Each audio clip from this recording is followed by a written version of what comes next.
S. Chan presents educational video lectures as per the AICTE curriculum. Difficult concepts made easy. Study anywhere, anytime. In part 1, we talked about vocabulary building, word formation, root words, and in part 2, we are discussing more about the word formation, root words, foreign words and phrases, synonyms and antonyms, idioms and phrases.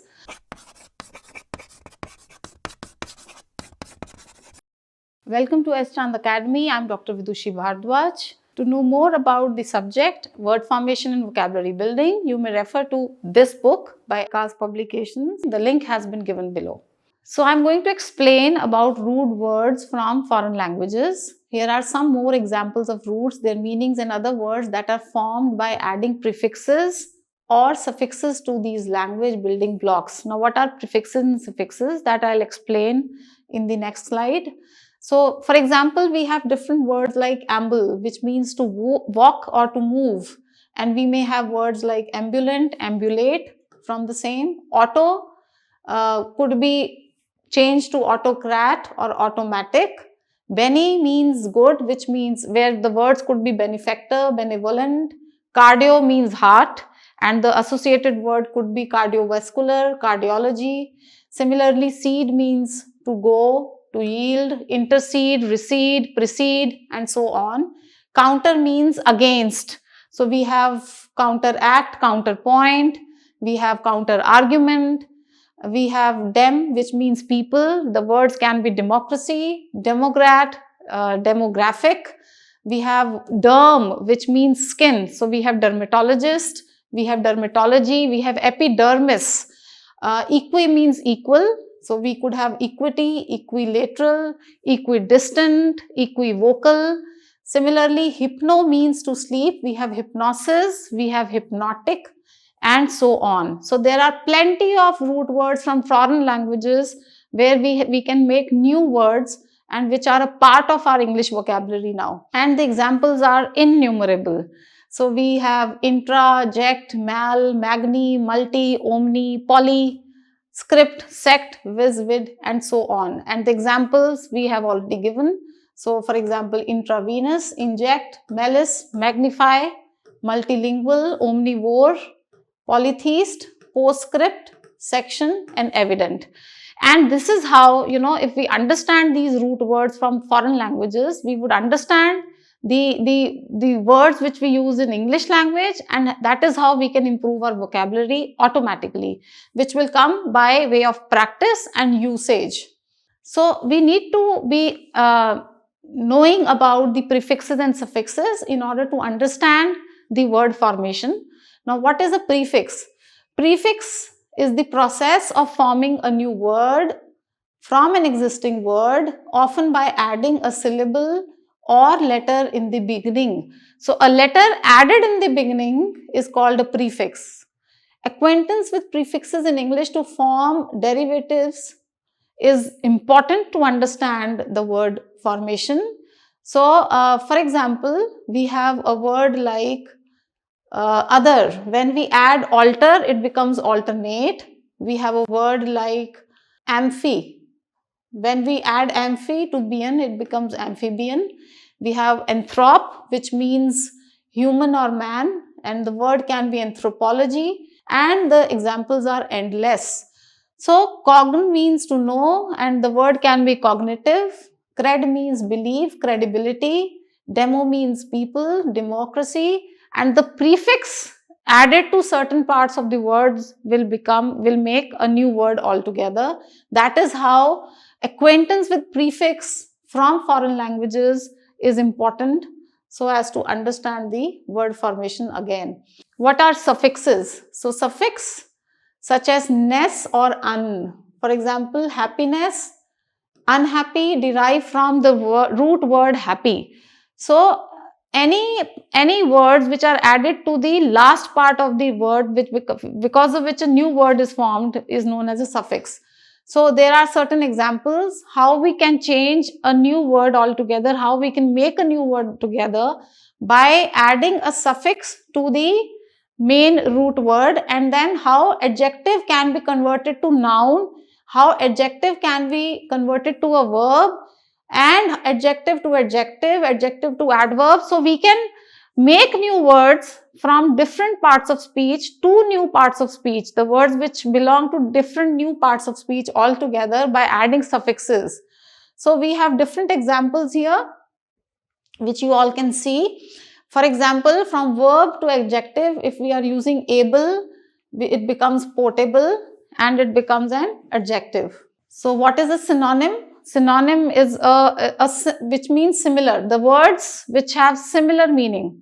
Why are synonyms important to understand? Why do we need to know good synonyms in English especially? So that we can replace the whole sentence or probably one word with another word which is a similar word in meaning, so that we can replace the new word, the existing word, with the new word. So synonyms are words that have the same or a similar meaning. They can provide us with a variety in speech or writing.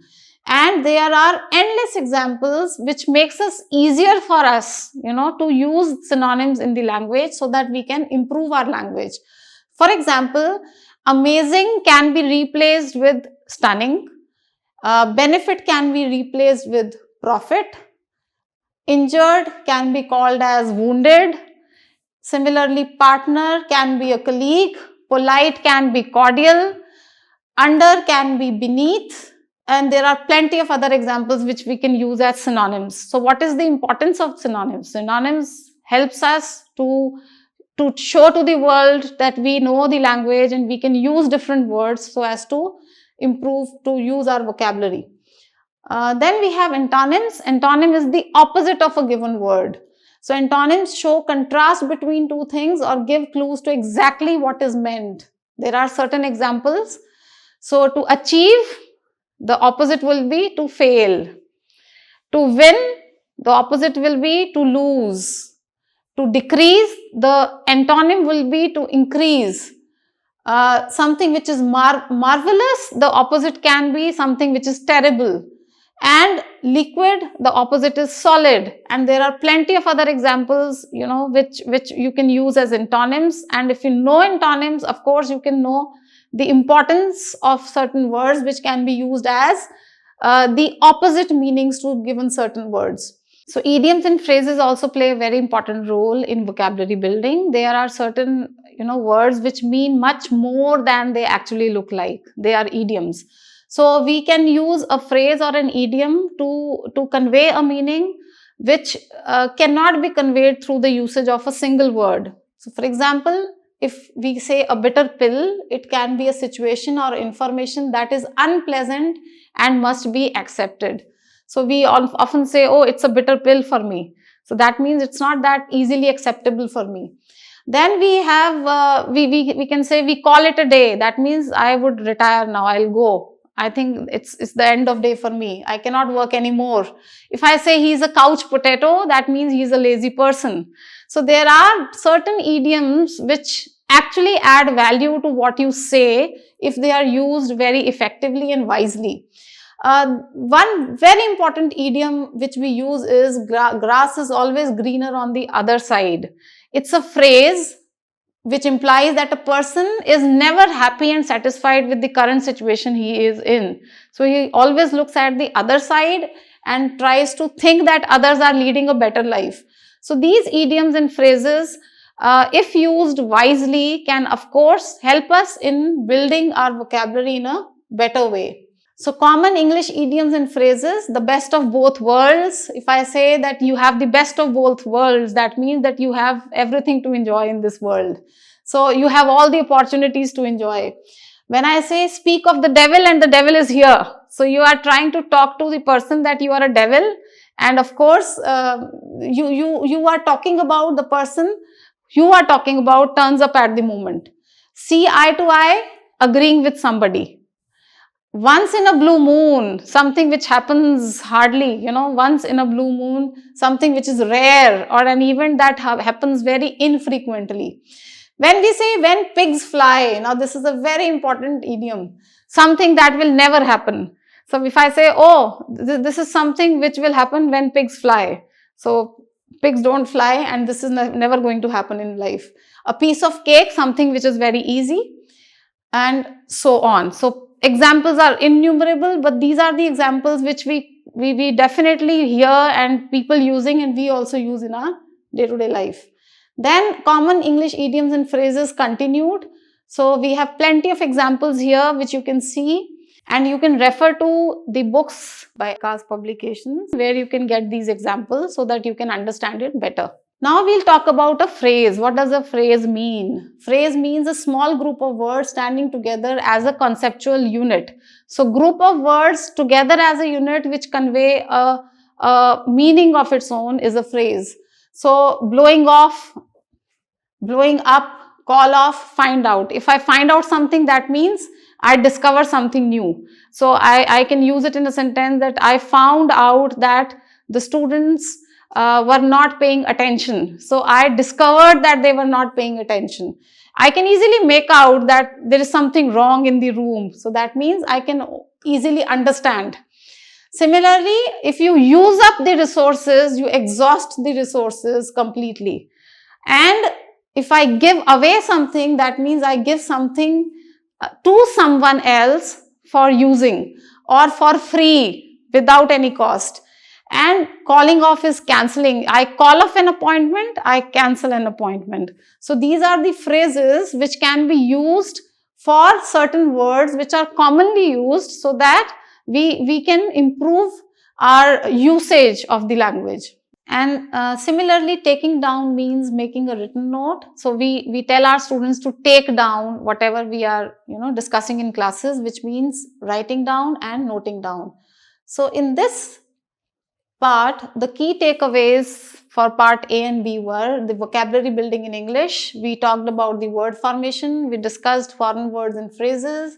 We discussed in detail about the root words, prefixes, suffixes, synonyms, antonyms, and common idioms and phrases. So in the next lecture, we'll talk about sentence structure, basic grammar, and simple sentences, complex sentences, compound sentences, and so on. To know more about the subject, word formation and vocabulary building, you may refer to this book by Kaz Publications. The link has been given below. If you like the video, please like, share, and subscribe to our channel. Press the bell icon and keep looking for our future updates.